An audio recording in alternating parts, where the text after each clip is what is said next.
that you can do this. I want to make this process better and easier. I've been through so many divorces with so many women.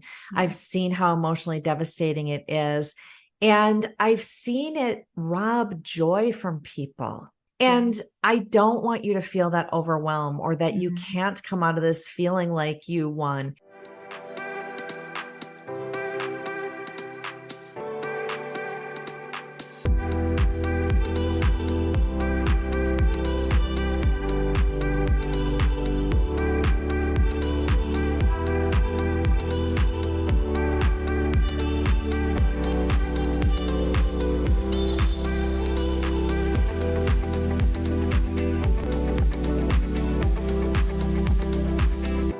Welcome to the Good Enough Mompreneur podcast, the podcast where we talk about everything motherhood and business.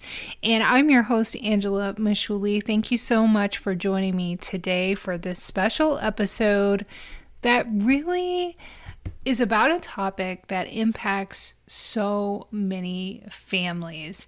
Today, we're talking about the challenges and complexity of divorce, specifically for moms. And there was a recent statistic that came out, and I'll leave a link in the show notes to the article, where 1 in 2 children will see their parents go through divorce. So let's take a moment to consider the weight of that statistic, especially for moms. While divorce is a transformative process for all parties involved, it often places a disproportionate burden on women. In many cases, mothers bear the brunt of not only emotional upheaval, but also the lion's share of childcare and household responsibilities. Divorce can significantly impact the financial stability, well-being, and emotional health of moms. With these challenges in mind, our mission in this episode is to shed light on the path forward and equip you with the knowledge and strategies to navigate this journey effectively. And I think you're definitely going to need to take notes if this is something that you're maybe going through, or you know somebody who is going through this. Chances are you know someone who is going through this. And I have an amazing expert forensic accountant, Tracy Conan, on the podcast this week. She is an author, and in addition to being a forensic accountant, and her expertise is really on uncovering hidden financial resources during divorces. So together, let's help take control of your financial future and ease the burden of divorce on women. So let's dive right in and embark on this transformative conversation with Tracy Conan. Hi, Tracy. I am so glad to have you on the podcast today because there are so many moms that go through divorce, and moms are primarily in my audience, but women in general are greatly impacted by divorce. And you're an expert in helping empower women through that process. So can you give our listeners a little intro on your background, and we're going to dive into your new book. I absolutely can. I'm a forensic accountant and I've been doing fraud investigations for 25 years. Some of that is on the corporate side, working with companies who have executives who've been stealing from them, or who have situations where they're in disputes with other companies and they're trying to sort out the money and they need an expert witness to do their thing. Some of the forensic accounting work I do is on the personal side for divorce. I am trying to sort out what has happened with the money, look for hidden money and hidden assets, and generally help people get fairer settlements in their divorces. And I mostly work with women on the divorce side, not exclusively, but mostly. And so been doing that for a really long time. And within the last year have released the Divorce Money Guide, which is an online program to help people understand their finances and find hidden money without hiring a forensic accountant who costs lots and lots of money. Yeah, and I think I saw a statistic where you estimate like 95% of people can't afford one. And so I think it's awesome that this digestible resource that you have put out, not only in your book, but on the Divorce Money Guide. I mean, it's just really invaluable at a time when you feel alone and you don't know what to do. And most people don't plan to get divorced, right? So I think it's awesome. So let's talk about your book, Find Me the Money, Take Control, Uncover the Truth, and Win the Money You Deserve in Your Divorce. That's it. Yeah.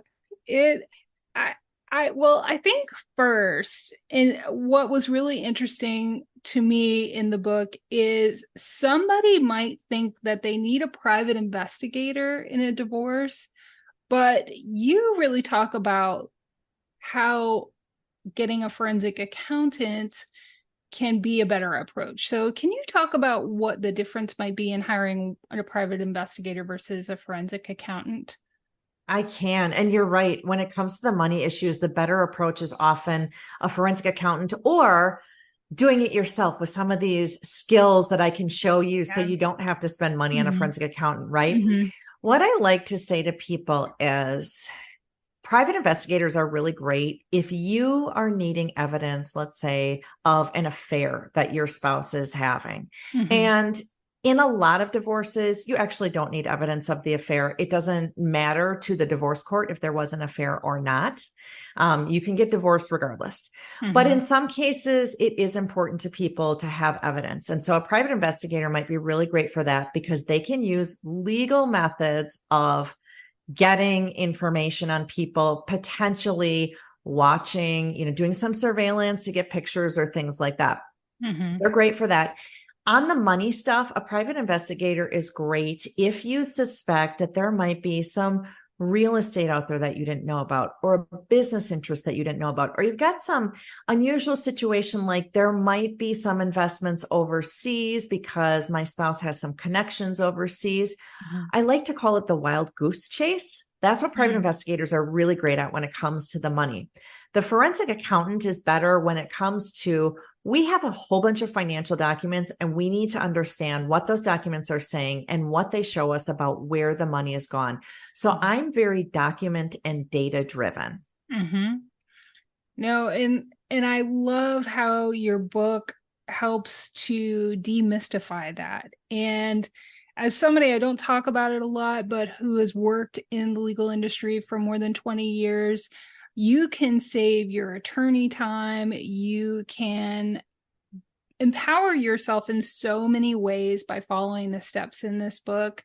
And I want to dive in first on the emotional side, because when you find out that you're going to be going down this path of a divorce, or you think it's coming, you're feeling really emotional. So I love how you kind of put 5 secret thieves of divorce and you name them. And I love how you help readers understand that they're not alone in those feelings, because I think we can definitely feel we're alone when we're going through this tragic situation and we probably have kids involved, and it's messy, it's complicated, it's difficult. So can you talk about those 5 thieves of divorce? Well, the first one that we talk about is shame. And there is so much shame surrounding divorce, and it makes me really sad. Yeah. But I think talking about it can help reduce that shame. There is shame not only from the fact that you're getting divorced, because nobody plans for divorce. Nobody gets married thinking, I'm going to get divorced someday. There might be family concerns, religious concerns. You might have family or friends who are saying, no, you stick it out. Marriage is forever. Well, guess what? I wanted marriage to be forever, is what a lot of women are saying. But there are circumstances outside of my control and just can't be forever. I'm not going to be miserable for the rest of my life, or I'm not going to stay with someone who cheats on me or mistreats me, or whatever the scenario might be. So there's the shame that you're getting a divorce. But when it comes to the money, there's often shame surrounding that as well, because if you were hands off with the money and you let your husband take care of it, or even if you were hands-on, but maybe some things slipped through the cracks, some things happened that you don't know about, it can feel shameful. Why didn't I know more? I was stupid. I let him handle the money, or whatever the case may be. And I am really, motivated to tell people that there are so many other women in the same position as you, and none of you should feel ashamed. This is not uncommon for people to give up financial control to their spouse, let their spouse handle it. You're doing the money, I'm doing the kids' schedules, or whatever the case may be, right? Mm-hmm. So shame is the first secret thief of divorce. And Mm-hmm. I really want people to work on releasing that one. Mm-hmm. No, I definitely, even though divorce is more acceptable, I guess, in society than it once was, it's still difficult. And, I can imagine that just being really hard. Right. But It's a hard process, and mm-hmm. and these feelings, I think, make it even more difficult. Mm-hmm. Yeah. So do you want to go through the others, or there's one that Well, I want to talk about really? well, here's what I wanted to do is Yeah. I wanted to Uh-huh. say the other secret thieves are betrayal, Uh-huh. isolation, insecurity, and then the one I wanted to talk about Mm-hmm. was the last one, Yeah. overwhelm. Yeah. Is that the Me one you wanted to too. talk about That too? is, that is. Yay. Because I think I really, I love how you tie in. Not only does your book help with the overwhelm, but at the end, when you get to somebody who has gone through a divorce, you change the names, you have a couple in there, and, maybe they're partially fictional or whatnot, but you talk about how dealing with the overwhelm actually empowered them in the whole process. So, yes, talk about the overwhelm. Well, the divorce process is overwhelming to begin with. There's lots of Yeah, moving parts. It's unfamiliar to most people. right, The legal jargon in and of itself can right. be overwhelming, and just Mm-hmm. not knowing what comes next in the process. And I think divorce attorneys get a really bad rap, and Mm-hmm. they get painted as they only want your money and they're trying to drag out your divorce and all these things. And honestly, I've worked with so many divorce attorneys, and it is rare that I see someone that I think is intentionally trying to drag out a divorce and trying Yeah. to get more money from you. I Mm-hmm. think that a lot of many divorce attorneys come from a great place in their Mm-hmm. hearts, and they're trying to Mm-hmm. do important work and really Right. try to help people. But where I think divorce attorneys sometimes fall short is in educating their clients on what this process is going to look like and feel like. And so the Mm-hmm. clients are really unprepared, and they don't necessarily know to ask, what should I be expecting in this part of my divorce? What is Yes. going to happen? How long is it going to take? What's going to Mm-hmm. be expected of me? And Mm-hmm. what do you think I could expect for a result? Mm-hmm. So, one of the things that I try to do as it relates to the financial part of the divorce is help reduce that overwhelm by talking about here's what's going to happen. And so, to back up a little bit, you mentioned the Divorce Money Guide, which is my online program that walks people through the financial part of the divorce, what documents you need, how to get them, what to look for in them once you have them. How are you going to find Mm-hmm. out if there's money that's been hidden? What are you going to look for to see what we've been spending our money on, etc. The book, Find Me the Money, is sort of it it is an introduction to the Divorce Money Guide, and it shows how a real person was able to use my process in the Divorce Money Guide to get control of their divorce and to conquer that overwhelm. So we Mm-hmm. really walk through telling people, what can you expect? What is your attorney going to do? What are you going to be responsible for? And then how can you walk through this process methodically so it Mm-hmm. doesn't feel so overwhelming? Yeah. And we're going to talk about some of those processes just because I think they're just so helpful. And I just want anybody listening to this to walk away feeling more confident and that they can do this. So I love how you start out the book with, okay, here's the situation you're dealing with, and here are some initial strategic things that you can do to start protecting yourself. So from getting a new email address and things like that. So do you want to talk about some of those things that somebody can do when they're like, okay, this is happening. Where do I start? Mm-hmm. Well, I like to have people protect themselves first. And the Mm-hmm. ways that you protect yourself are by getting that new email address that your Yeah. spouse doesn't have any access to. I Mm-hmm. like to tell a story where I had a client who had an old phone that was in a closet. She was getting divorced. Her husband found the old phone, charged it, turned it on. The phone immediately connected to Wi-Fi and started downloading all of her current emails. I never want that to happen to someone. So by getting a brand new email address that you can use for talking to your attorney, talking to anyone that you trust about the divorce process or anything else, you know that that email is not attached to any old phone or tablet or laptop computer or anything like that. Mm-hmm. No, I thought that was such a brilliant idea. And also just being very careful about the password, making sure that it's something that you haven't relatively used in the past that could be guessed by somebody who knows you well. I think it was so good. And just thinking about social media and, not posting things that could be used against you because, I'm not an attorney, but one of my specialties was what they call e-discovery, and all of that electronic data and things that we're creating, just really thinking about how could this be used at some point in not a favorable way. Even things that you think are innocent on social media. You posted that you were out to dinner with your girlfriends, but you had a glass of wine in your hand in the picture.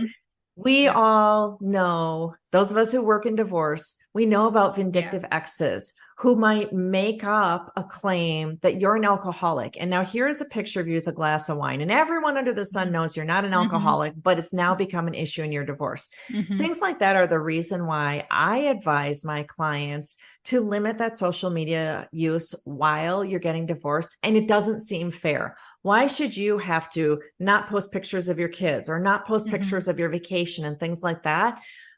It sucks, but the long-term benefit of that is worth it. Yes, you have a really good quote that was at the end, but I felt like it was so good that, your new job is to be calm and make sure that you don't get cheated twice, or, position yourself in a way that is the strongest, because outcomes vary. Nobody can predict how you're, the judge, the jurisdiction, where your case is, or, all of the variables that are in every case. Nobody can tell you that. But being calm, being organized and prepared is just how you're going to position yourself the best. Right. The book is the story of Jackie, and Jackie is a fictional character. She's sort of a mashup of clients that I've worked with over the years. And I walk through her story in the book, and her husband was having an affair and they're getting divorced, and she wants to figure out what's been going on with the money. Has he been spending money on his affair partner? Has he hidden any money from me?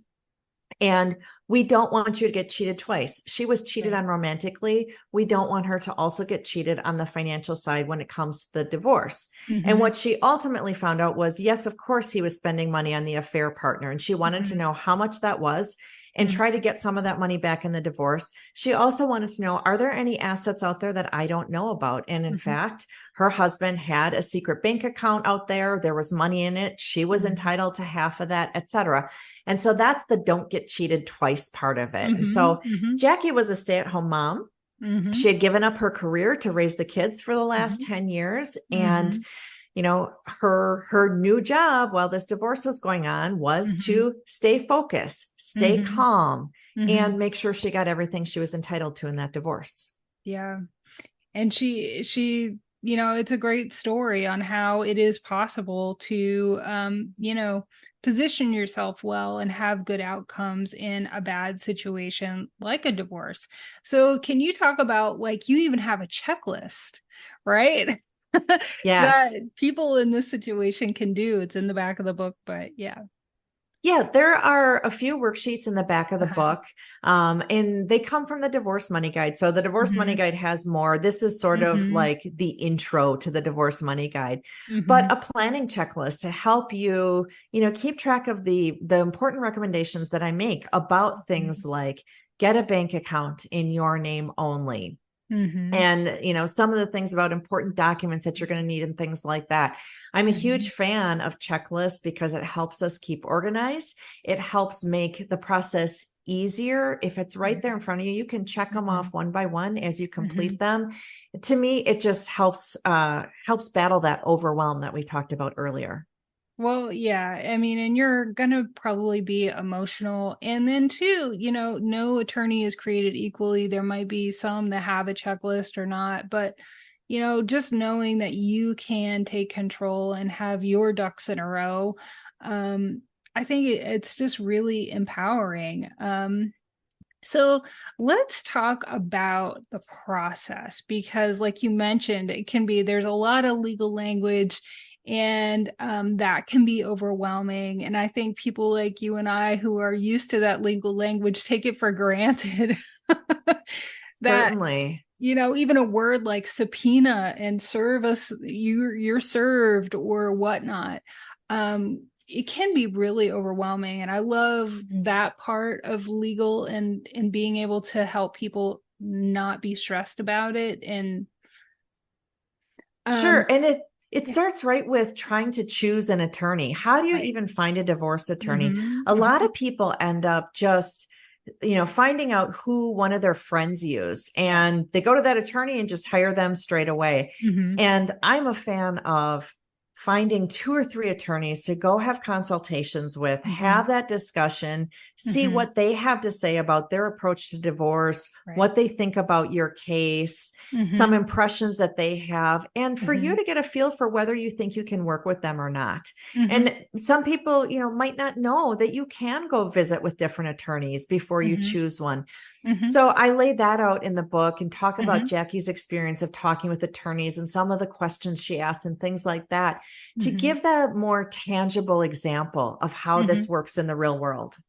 Yeah, and just a little side note on choosing an attorney. I've had people reach out to me for attorney recommendations before, and it's surprising that people don't even realize they belong to a bar association where whatever state you're in, and you can just look up people in certain specialties, and you can see whether they've had any discipline and their background, where they went to school, and how long they've been in practice. So wherever you are, look up the bar association if you don't know anybody, or do that if you do know someone and get a little background, do your research for sure.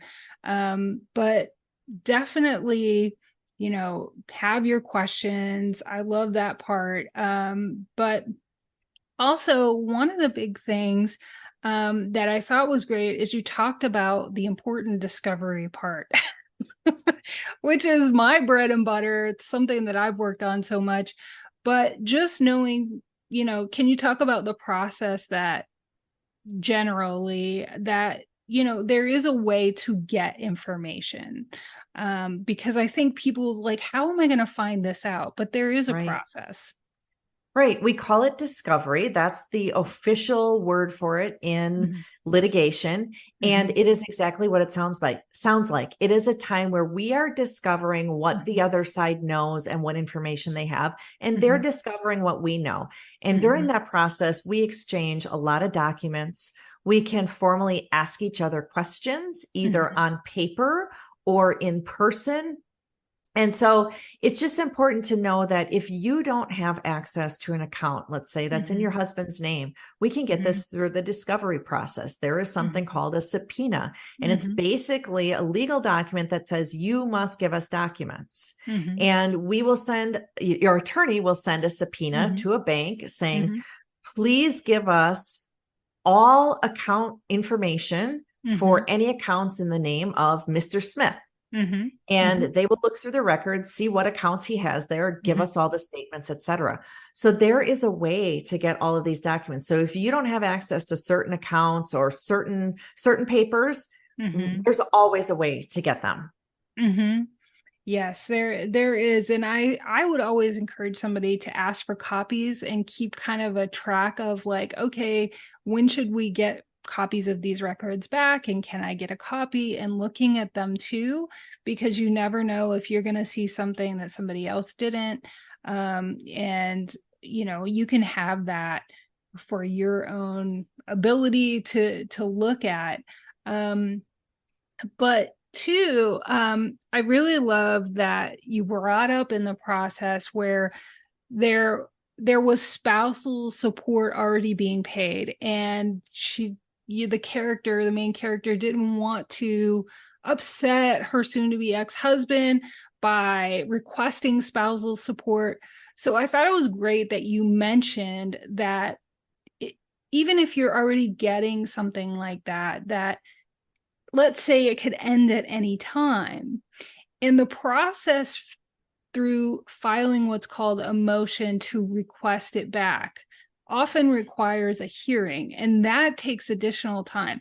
So thinking ahead, and I thought that was a really great tip in the book. Well, what I see happening a lot in divorces is you and your husband want to be amicable through this process. You're trying to go through it with as little drama as possible. And kudos to any of you who are in that situation and able to make that work. What often happens is you and your spouse might agree, hey, he's going to keep making the house payment and the utilities while the divorce is going on. And that's just our informal agreement. And I trust him to keep doing that.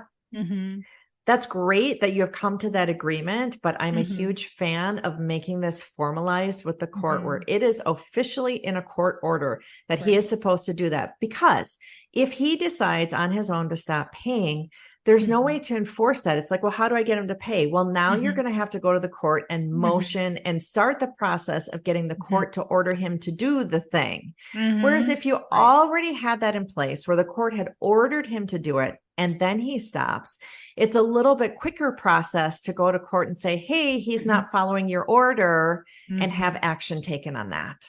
So it's really protective for you. And here's the pushback that often comes is the husband says, and by the way, for your audience, we're talking husbands, and I get it works both ways. The gender roles could be reversed, but we're primarily talking to women because I know that's mostly your audience.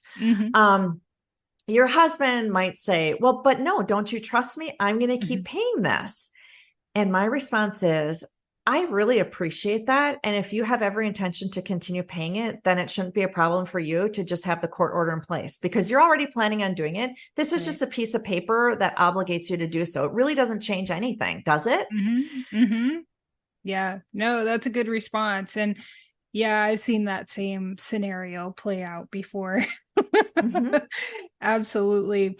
So let's talk about some of the red flags. Maybe you just kind of feel like this might be coming your way and you have a really good insight into even like financial infidelity. So can you talk about what some of those red flags are? Sure. So financial infidelity is lying about the money to your partner. So it might be being dishonest in what you're spending, where you're spending it. It might mean that you're violating your agreements that you have with your partner about spending money. It might mean that you're hiding money or you have a secret account. So all of that is encompassed in financial infidelity. And I talk about the red flags of financial fraud in a marriage. And those are the signs that something has gone wrong with the money. And maybe there has been financial infidelity. And so these red flags aren't proof that there's fraud, but they are the warning signs. Things like a significant change in behavior, someone acting more secretive or controlling your access to financial information, maybe not providing documents in the divorce related to financial stuff, where it looks like they're trying to withhold information from you, where they're doing things like they have a secret account that you found out about. All of those kinds of things could be red flags that something is really going wrong with the money. Yes. And we were talking earlier about this great part of the book where the character Jackie found some stowed away statements that she had never seen for cards she didn't know about or whatnot.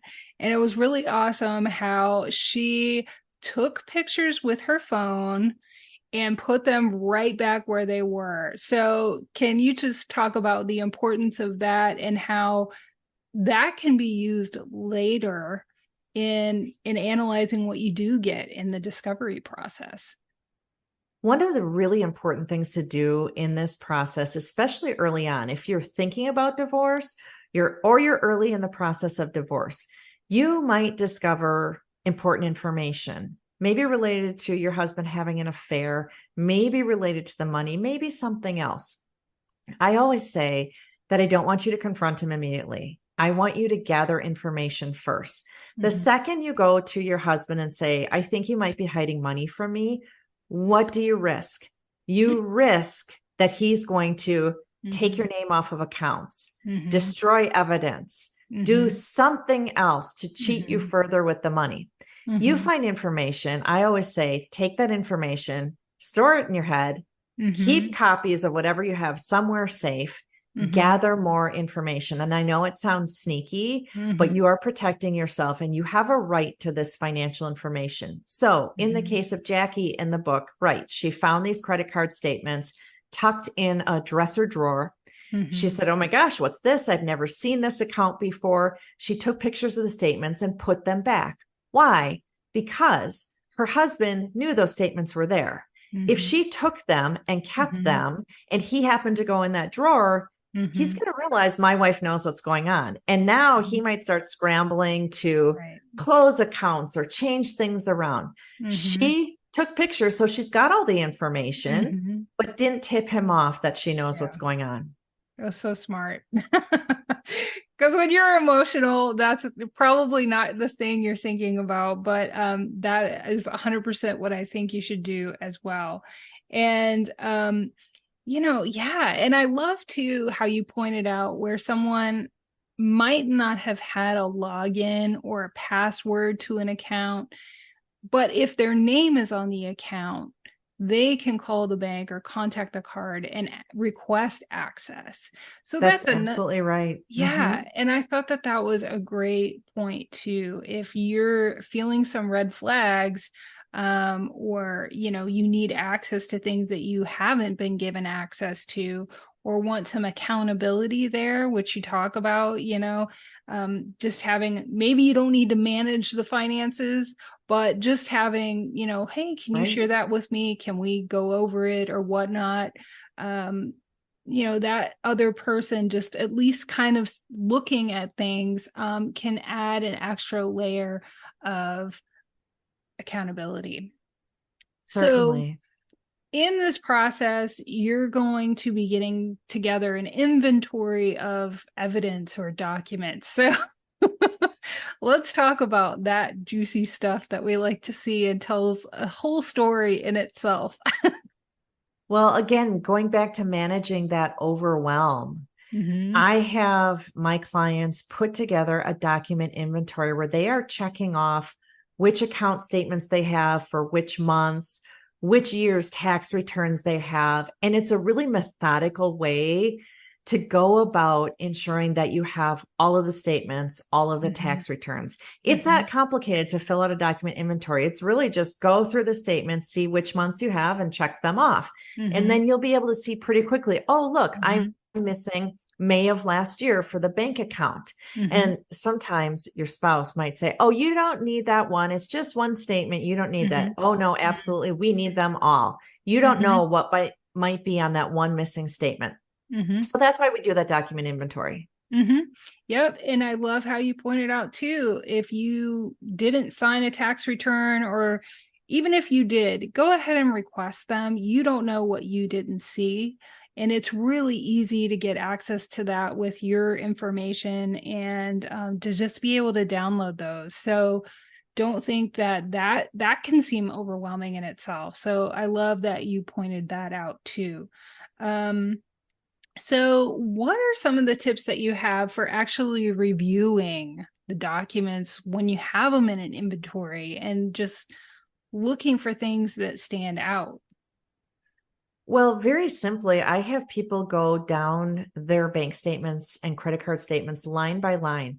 Just look at all of the transactions. You know your family, you Yeah. know the things you do, the places you Mhm. go, the things you don't do, and you're going to potentially find some unusual things on those statements. You Mhm. might say, oh gosh, that's a restaurant we would never go to. Or why is there a hotel room across town a few months Mhm. ago? Yeah. Or you just don't know what you might see in those statements that might really jump out at you as something unusual. Gosh, why did someone go into the bank branch and withdraw $5,000 from our bank account? Mhm. And I think what is really helpful is to compare it with what you also suggest people should put together is a list of milestones, like when you purchased a house or purchased a car or had a promotion or whatnot, and comparing. And also with the list of accounts, like if you see an account number or a payment to an account that you're unfamiliar with, or the deposits are off, or Right.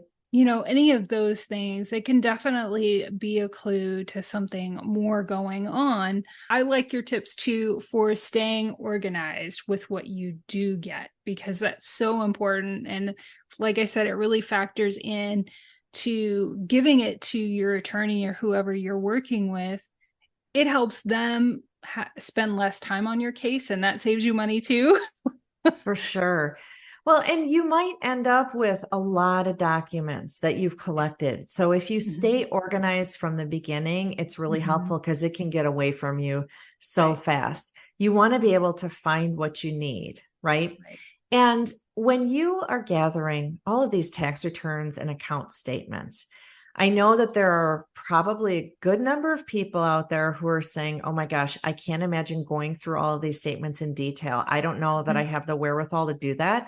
So I say, it doesn't matter if you go through them or not. Your first step is to just get them, get those statements in your hands, and know that if you want to, you can go through them. And so getting the statements, putting them in chronological order for each account, and then hanging on to them that way is going to help you later.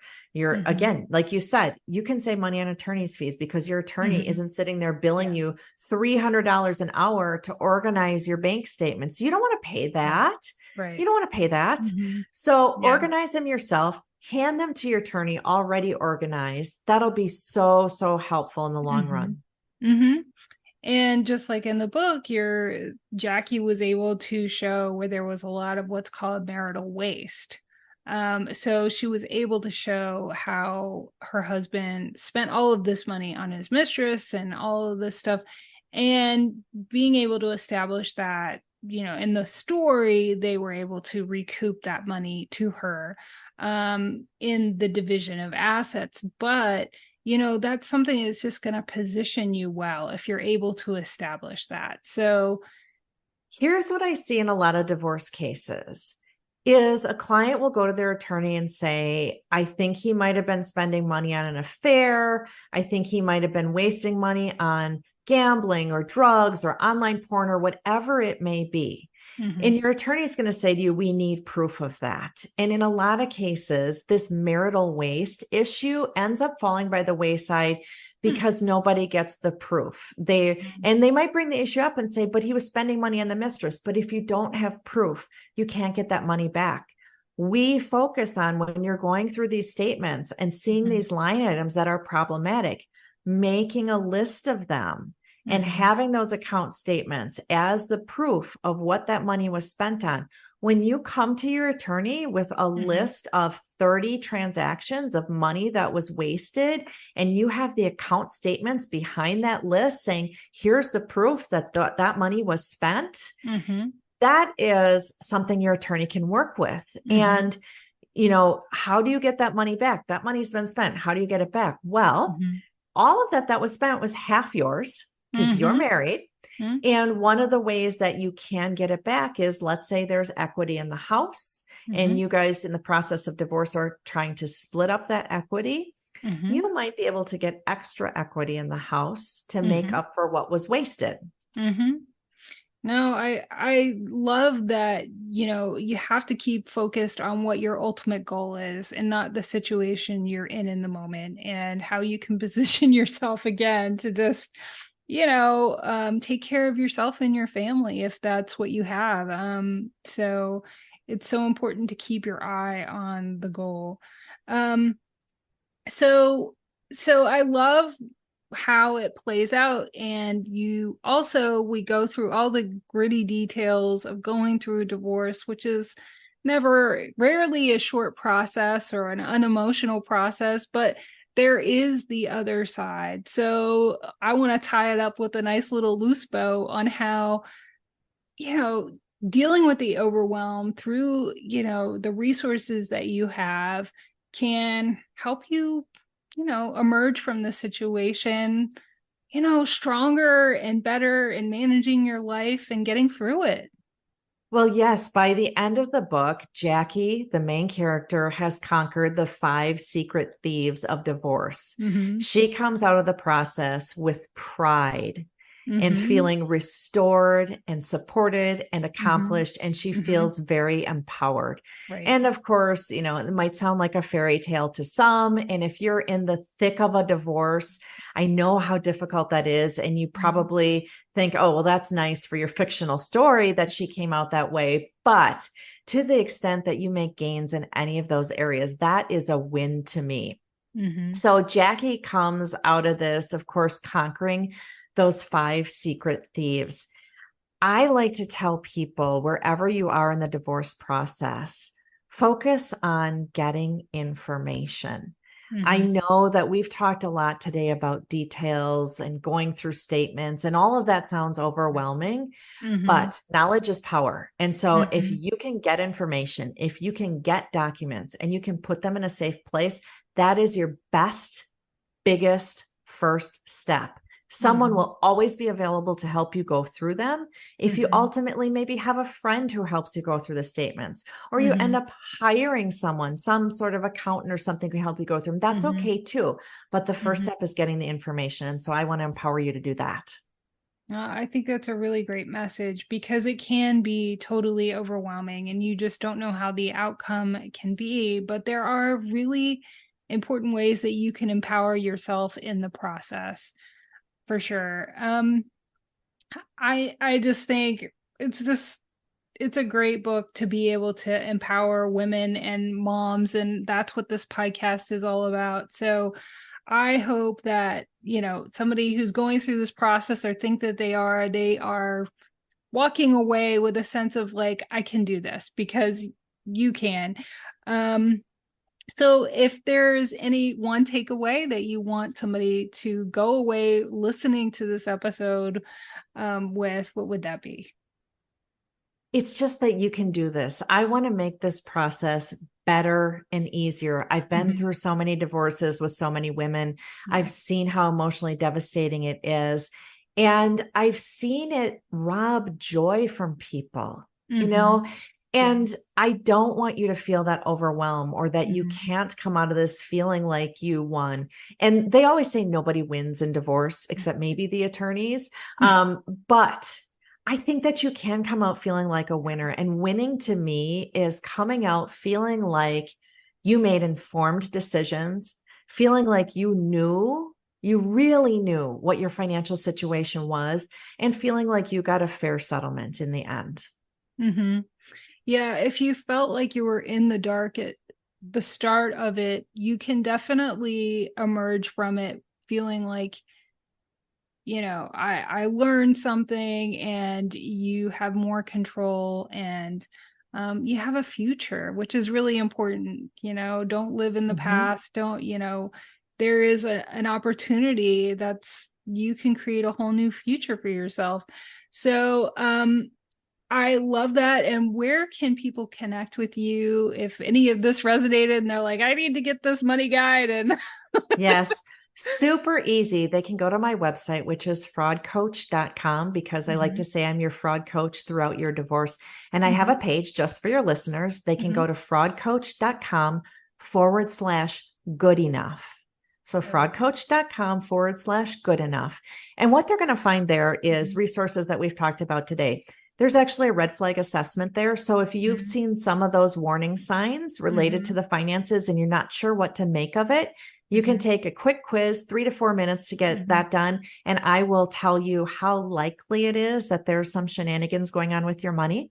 The book, Find Me the Money, is linked there, as well as Mhm. the divorce money guide that we've talked about. So you can get all of Mhm. those resources there. Tracy, thank you. It's been so helpful. I think it's great to just dispel the mystical part of like what it is like to go through a divorce and empower people. So I appreciate that. And I'm sure that you've helped some listeners today. Well, thank you so much for having me. It was great to be here. And I just hope that, some of the tips that we gave today do help empower other women to, take some steps in their divorces and hopefully have better outcomes. No, I love it. I think it's so important. Thank you. Thank you so much to Tracy Conan for your insights and your wisdom in the complex world of divorce and financial investigations. Thank you, listeners, for tuning into this episode of the Good Enough Mompreneur podcast. As we wrap up today's episode, I want to leave you with a message of empowerment and resilience. Remember, while divorce can be an overwhelming and challenging experience, it's also an opportunity for growth, transformation, and a fresh start. For moms navigating divorce, it's crucial to have a support network, expert guidance, and a clear plan. I'm definitely going to leave Tracy Conan's contact information in the show notes below in the link that she offered, fraudcoach.com/good enough. And it sounds like that is an incredible resource for you to at least get the process started if you're in the middle of a divorce or you think you will be. But you don't have to face this journey alone.